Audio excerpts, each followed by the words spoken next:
नमस्कार मंडळी. लग्नानंतर होईलच प्रेम मालिकेच्या आजचा भाग पाहिलेला नसेल ना? चिंता करू नका, मी आहे ना सगळं सांगायला.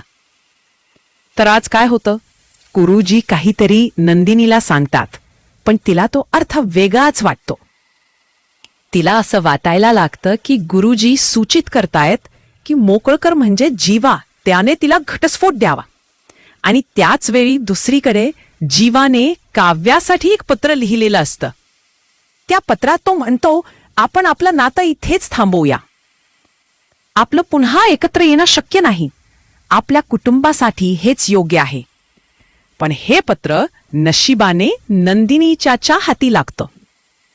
आणि मग बस तिला वाटतं की हे पत्र तर जीवाने माझ्यासाठीच लिहिलंय. तिच्या मनात विचार येतो की जीवाला माझ्यापासून सुटका हवी आहे.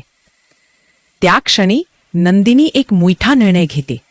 काव्यानंतर आता ती सुद्धा बाग बहते आणि आपल्या आईकडे जायचं ठरवते.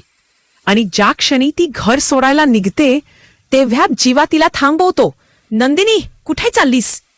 नंदिनी तडक उत्तर देते, तुम्हाला माझ्याशी नातं ठेवायचंच नाही ना? घटस्फोट हवाय ना? मग मी इथे राहून काय करणार?